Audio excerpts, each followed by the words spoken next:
Nice, yes. Who got the first quote of the morning? Let's fire them up out there. Okay, I found this morning while I was looking, and I do half today and half tomorrow because it's long, but it's interesting. Okay. Okay. All right, let's get it. It's funny too. All right, there it is. Okay. The closer is dead. Long live the listener.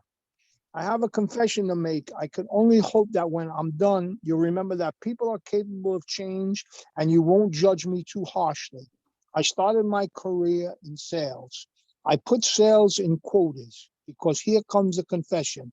You know those really annoying people in malls that harass you as you walk around their kiosks and try to sell you cell phones? I used to be one. Worse, I used to train them. I work very hard teaching my teams to interrupt as many people as possible and drag them into the conversations that they don't want to have about their cell phone plans. Training and motivating those teams was about as stereotypical as you could possibly imagine. In training, we actually showed new employees clips from movies like Glengarry, Glen Rose, and Boiler Room. The strategy was simple. Hundreds, sometimes thousands of people walk past our mall kiosks every day. If we interrupt each one, 20 to 30 would stop and talk to us depending on how sneaky our greed was. That was usually enough for us to sell 3 to 5 phones per rep per day. We had people look down and hurry past to avoid eye contact. We had people yell at us. We had people throw stuff at us. We even had one guy who said he was going to get his gun and shoot us. WOTS, we called them waste of time. A lion doesn't concern himself with the opinions of sheep. We tell our reps they are lions. Prospects are sheep. We trained our sales reps to deal with the emotional trauma with some pretty impressive mental gymnastics to rationalize what we were doing. I feel gross about thinking about it now. It's not a period of my professional life that I'm particularly proud of, but it's a culture that remains ingrained in many sales organizations. ABC, always be closing. Doesn't that sound familiar? Very much so. Right? Right? Well, I mean, I guess it pertains to us, right? I mean, we don't see thousands of people a day. Obviously, we don't stand at a kiosk, but you knock on 100 doors. You do it every day. Just think about all the shit you have to put up with. Excuse me, Charlene, and all the excuses you hear, and people slamming the door, coming, looking through the people, and then closing the people and walking away. Funny. That's funny. I was a collector for about a year. Quick story. And I knock on the door. Right? Nobody answers. Knock on the door and I hear a little voice. My mommy's not home. Damn. So I get on my hands and knees, right? I look under the door, right? And I see 2 little feet. And next to it was 2 big feet. So I said, okay, little girl, I'm going to go get the police because you can't be here by yourself. All of a sudden the lock opens, right? Although I was in the bathroom. So I got the woman's money and I restarted her service, man. But people are funny, man, the things they do, you know?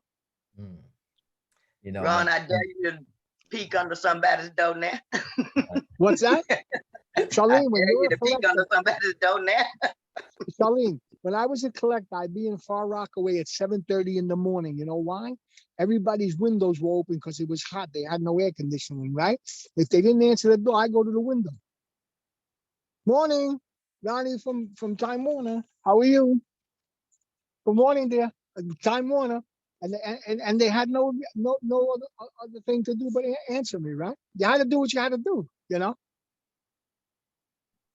Listen, you know what? Give me some context about that, though. Okay, well, it's always be closing was funny, you know, because that's something you always trained on, right? Always be closing from the beginning to the end. You got to ask closing questions along the way. I'm going to read the rest of it tomorrow because it's long, and then we'll see what he feels about, always be closing. Good. So. Good. Absolutely. I can't wait till tomorrow so I can hear more. It sounds like he's regretful behind the mindset that he had to take on inside of a sales office. And so I want to hear exactly where he was going with that. One of the best things about one of the things that I try to do very early on when someone comes through our sales office is I try to build this wall up around them. I try to make sure that they have the right endurance for this, right? We do endure a lot of rejection. A lot of rejection means a lot of being told no, a lot of hearing the things, like literally you're looking at the things you want and then you literally watching them walk out the door, right? It's heartbreaking for some people, right? But then the ones who are actually able to stabilize themselves and in the midst of all that chaos, just get through all those no's to get to the yeses, they're the champions. And it's just harder to find those type of people, right? And usually it comes with things in their background that they've been through. They've already been through a lot of rejection, maybe inside of their home, maybe their girl, just in the world, automatically, totally. That's why I always like to say, I don't, I gravitate to people who have been through something inside of life because they look at this very different. They say, hey, man, what is that? I don't, that doesn't register to me. That doesn't break my heart for you to say no. Matter of fact, it makes me happier. Because why? Because I can move to the next door a little faster. Those are the diamonds in the rough that I'm able to find, right? And when I'm able to find them, that it's important for us to keep them. But that's the mentality. That's the mentality all day long. So I can't wait to hear more about that mentality tomorrow. Thank you, Ron. All right, Mama, you up? Okay, well, I'm quick. I got two by Mark Sanborn. And the first one is, no matter how good you become, you can become better. No matter what you've done so far, you still haven't fulfilled your potential. Mm. And the reason why that resonates with me is you can think you're good, you can think you're great at something, but you can always be better. There's always room for you to go higher and higher. Like they said, the sky is the limit. So long as you got that potential and you got that desire, you can always make that step up. You can always climb that ladder. That's what I got out of that. I agree. And the second one was, there are two types of people. No, that's not.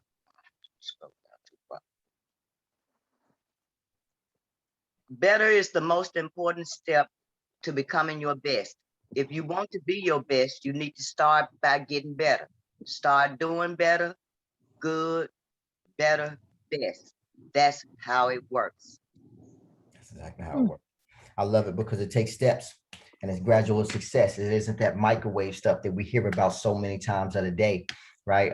All you got to do is this. There's 3 steps to this, right? I can't subscribe to that, right? I know that success takes day by day progress, reading, getting up early, going to the gym, just those small incremental steps that you need to take. So I love it. Thank you for that, mommy. All right, guys. That's it for the quotes. Let me share my screen with you so that we can get on with the Grand Cordon trainer.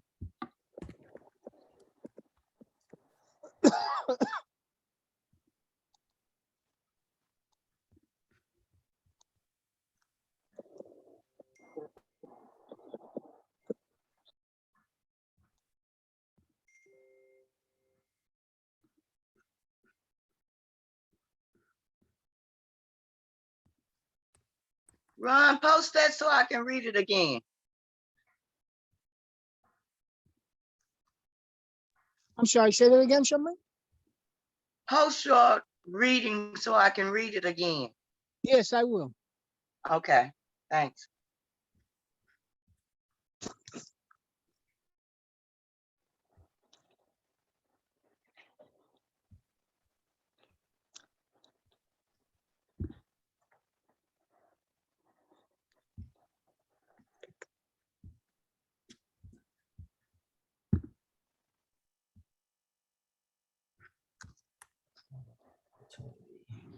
I'll put it in there after the call, okay? Okay, thanks. You're welcome.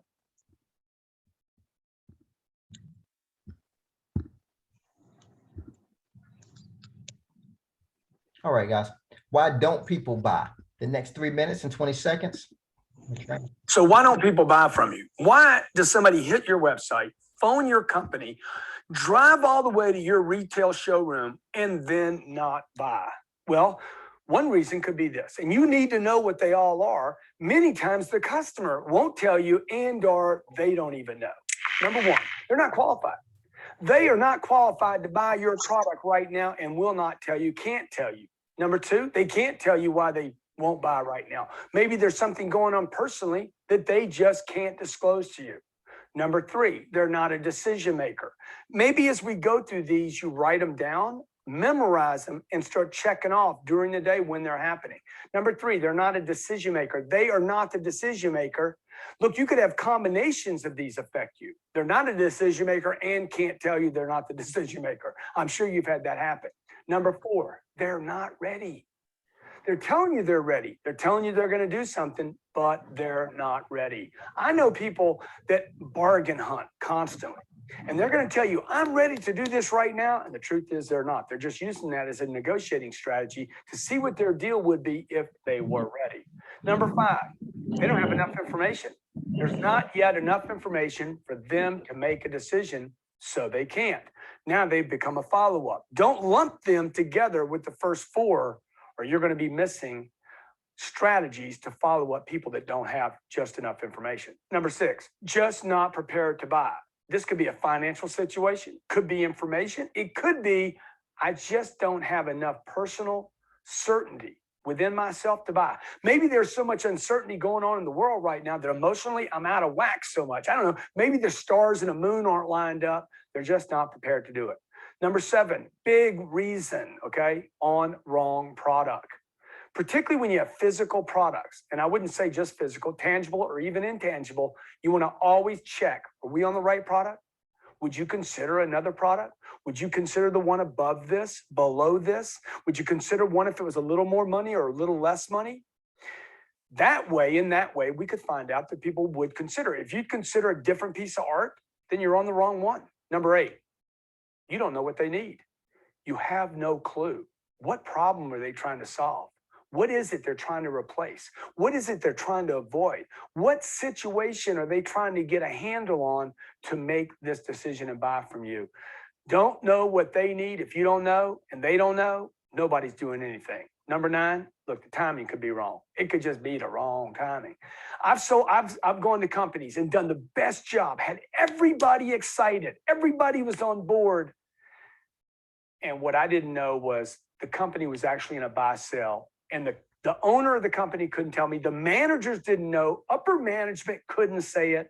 Timing was wrong because they were in a buy sell. Here are the 9 reasons I'm giving you. I'm sure there are more reasons than just these 9. Write them down, memorize them, and then you can start using them, incorporating them into your follow-up to find out, is it one of these 9 or is it something else?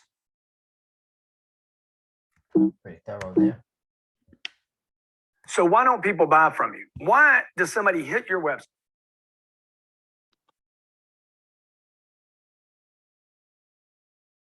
All right, let's get it. Quiz time. Does the customer always know why they won't buy? Yes or no? No. No. These. What does Grant suggest you do with the reasons why customers won't buy? Is it A, write them down, memorize them, and check off during the day when they are happening? Is it B, just make a mental note of them and contemplate the level of uncertainty that exists?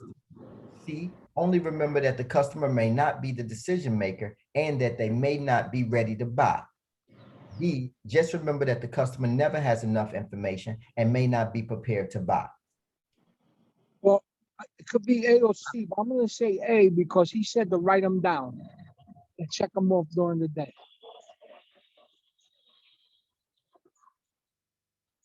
You going with A? Yes, sir. Yes, sir.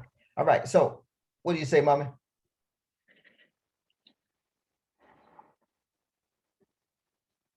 I'm gonna go with A. Which question do you ask to find out about being on the right product?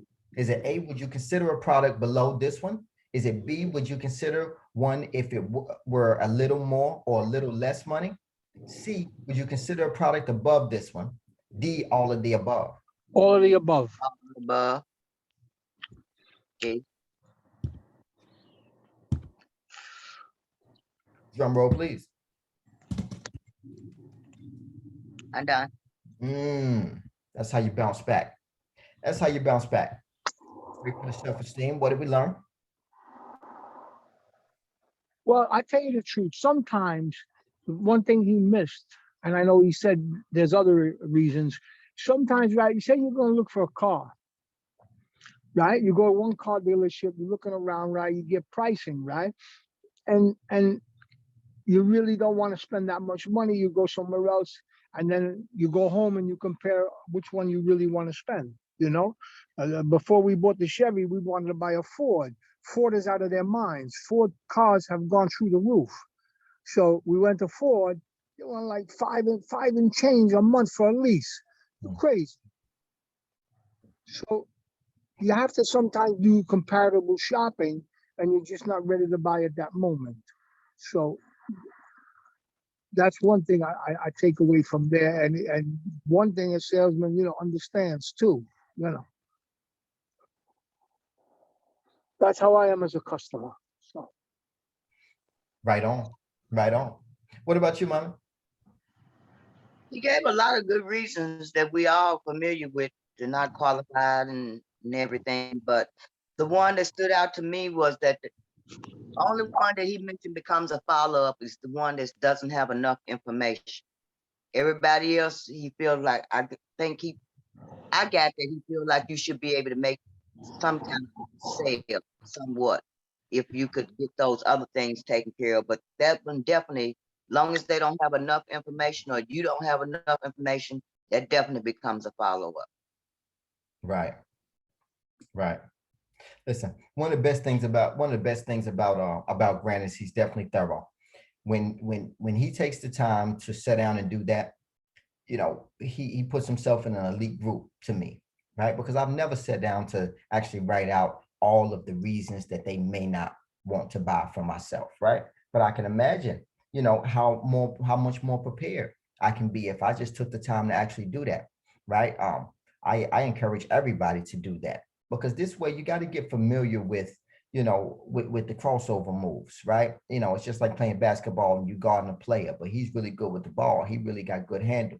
He know how to dribble. He's more of an Allen Iverson type, and you're just good at shooting, right? You want to make sure you can guard that player as well. So you kind of want to make sure that you know his moves a little bit. And that's the way I look at that. So I just love the fact that he's thorough enough to do this, because I took away something that just may help us all, putting together a worksheet for this entire sales team, just letting them know on the reasons why the customer is not ready to buy. Now, we've always dealt with the objections and what the customers say, but it's different to try to memorize exactly why the customer is not ready to buy. They're dealing with a lot. This is dealing with a lot. This is psychology for me, right? And that's what he just dealt with, the psychology of a person when they're buying from him, when he's trying to sell them something. So there's a lot to learn here. I took away just the fact that it's time to be very thorough, right? So that we know exactly where we're going with our customer or how we can help them. And I think that'll help us all. So I love it. I love it. I love it, guys. one last thing, Quincy, before you go. One last thing, right? He did say something about the rep not having enough information of a manager. That's on the salesman now. You should have. Not everybody, nobody knows everything, but you should be an informative sales rep to understand what it is you could offer the customer. Right away. Product knowledge is important. No other way to build your confidence other than product knowledge. All right. With that being said, guys, I got one more thing to add to that. I'm sorry. I guess we got more than we thought we did. And I was glad to hear you say that, there's going to be something that you can cooperate in the training part of the guys, because I was just sitting here thinking, what if we had a script that went along with each one of these, that anybody could be prepared at any time for any of these situations without it become a stumbling block. And then I could see that, being something that we could possibly do. absolutely. That way just ready for, like when I first started, you had the sheet that you sent me, and probably to everybody about certain questions and how to respond to them. So I felt like this went along with that sheet that we used to have. Powerful, powerful, absolutely. I pride myself on being a great trainer, right? And I want that to translate inside of this company here. So there's a lot more work that we have left to do in terms of putting things in video format, making sure that we got the right technology around it to get it to our partners and all of our contractors. So obviously we got a lot of work to do, but look forward to that more and more and more. We need training around these guys at all times, and they need to be able to go to our YouTube page and consistently be able to get that training or subscribe to our training program or being able to jump on calls like this. But we want to surround them with enough tools in their tool belt so that they're super successful.